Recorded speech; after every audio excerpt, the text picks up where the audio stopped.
මොකද වුනේ? මෙහෙමයි. අපි දන්නවා මේ පළාත් පාලන ආඥාපනත හා මාර්ග උපදේශක අනුව විශේෂයෙන්ම නගරාධිපතිවරයා සභාපතිවරයා තෝරා ගැනීමේදී ඒ සඳහා රාජ්‍ය ඡන්දයක්ද විවෘත ඡන්දයක්ද කියන එක විශේෂයෙන්ම ඒ මාර්ග උපදේශයකේ පැහැදිලිව කියලා තියෙනවා ඒකට විවෘත ඡන්දයකට යන්න ඕනේ කියන එක.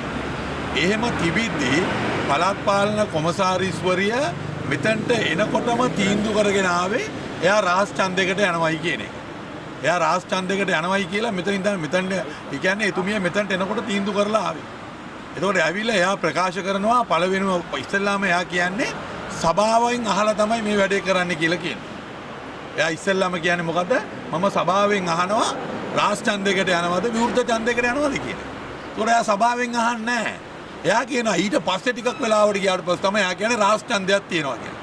ඒතකොට අපි විශේෂයෙන්ම ජනතා විමුක්ති පෙරමුණ පාර්ලිමේන්තුව තුළ හැමදාම පෙනී හිටියේ විවෘත ඡන්දවලට. කවදාවත් රාජ්‍ය ඡන්දවලට ඒගොල්ලෝ පෙනී ඉඳලා නැහැ. එතකොට අද ඒගොල්ලන්ගේ ඩීල් දේශපාලනය මුළු ලෝකෙටම පෙන්නවා. ඒගොල්ලන්ට ඡන්දෙ දුන්න ජනතාව මේ වගේ පහත් ක්‍රියාවක් කරන්න ඡන්දෙ දුන්නේ නැහැ. අලුත් දේශපාලන සංස්කෘතියක් හදන්න තමයි ජනතා විමුක්ති පෙරමුණට මේ රටේ ජනතාව ඡන්දෙ දුන්නේ. නමුත් අද මොකද්ද පෙන්වුවේ? ජනාධිපතිතුමා ඒ කණ්ඩායමයි മന്ത്രിවරුන්ගේ විවෘත ඡන්දෙ ගන්නෙ නැතුව රහස් ඡන්දයකට ගියේ. ඇයි රහස් ඡන්දයකට ගියේ? ඒක තමයි මං කියන්නේ. ඒ 60 ලියුමේ අත්සන් කරපු විශාල ප්‍රමාණයක් හිටියා. ඡන්දෙ දීලා නැහැ. ඒ 60න් 6 දෙනෙක් දීලා. ඒ 6 දෙනේ ඔක්කොමලා ස්වාධීන කණ්ඩායමේ උදවිය. ඒගොල්ලෝ අපිත් එක්ක එකඟත්වයකට ඇවිල්ලා හිටියා. ඒ කියන්නේ අපිත් එක්ක එකඟතාවයකට ඇවිල්ලා අපේ ලිපියකට අත්සන් කරලා ආණ්ඩුවට ඡන්දෙ දෙනවයි කියලා කියන්නේ මොකක්ද ඒකේ තේරුම? මොකක්ද තේරුම? නිකන් වෙන්න බෑනේ. මොනවා හරි හම්බුණා කියන එකද? මොනවා හරි ඉතින් ඩීල් දාලා ඇතිනේ ඉතින්. නැත්තම් ඉතින් ඒගොල්ලෝ අපේ ලියුමට අත්සන් කරලා රාජ්‍ය ඡන්දෙදී ආණ්ඩුවට ඡන්දෙ දෙනවයි කියලා කියන්නේ නිකන් වෙන්න බෑනේ. එහෙමනම් ජනාධිපතිතුමා එක්ක යම් ඩීල් එකකට මේගොල්ලෝ ගිහිල්ලා තියෙනවා. ඒ ඩීල් එක අනිද්දා වෙනකොට ඕගොල්ලන්ට එලිදරව් වෙයි. එක එක දේවල් ලැබෙනකොට ඕගොල්ලන්ට බලා ගන්න පුළුවන් ආණ්ඩුව මොකද්ද දුන්නේ කියලා. නමුත් තියෙන එක නෙමෙයි ප්‍රශ්නේ. මේ රටේ අලුත් දේශපාලන සංස්කෘතියක් ඇති කරනවායි කියලා. තිබිච්ච සංස්කෘතිය පට්ට ගහලා. ඒක හරියන්නේ නැහැ කියලා. ඒකට විරුද්ධව අලුත් ක්‍රමයක් අපි හදන්න ඕනේ කියලා සභිකයන්ගේ മന്ത്രിවරුන්ගේ ආත්මගරුත්වය ආරක්ෂා කරන දේශපාලන සංස්කෘතියක් හදන්න ඕනේ කියලා තමයි අනුර කුමාර බලයට ආවේ. ඒ ඇවිල්ලා කොළඹ නගර සභාව මැතිවරණයෙන්ම පෙන්නවා ඒගොල්ලෝ එහෙම නැහැ කියලා. දැන් ඔබතුමාලට පොරොන්දු වෙච්ච අයත් ඔබතුමාලට පොරොන්දු වෙන අපිත් එක්ක පොරොන්දු වෙච්ච දේශපාලන පක්ෂ නම් ඔක්කොම අපිත් එක්ක ඡන්දෙ දුන්නා. අනික කට්ටිය පස්සේ හැරෙව්වා.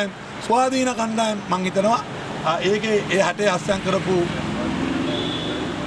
නෑ ඒ කියන්නේ ස්වාධීන සමහර අය ස්වාධීන කණ්ඩායමින් හැම අය නෙමෙයි සමහර අයත් සමහර පක්ෂත් වෙන්න පුළුවන් ඒ ආණ්ඩුවත් එක්ක ඡන්දෙ දීලා කවුද කියලා දැන් හොයාගෙන තියනවද? ඔව් අපි හොයාගෙන තිබෙනවා අපි හඳුනගෙන තියෙනවා ඒගොල්ලන්ගේ මොකද සභාවේදී ඒගොල්ලන්ගේ හැසිරීම දිහා බලලා අපේ සභිකයන් යම් කාරණා අවබෝධ කරගත්තා. ඉදිරියේදී මේ අතර එක්සත් ජාතික පක්ෂයේ සමගි ජන බලවේගයත් ඉන්නවද? නෑ.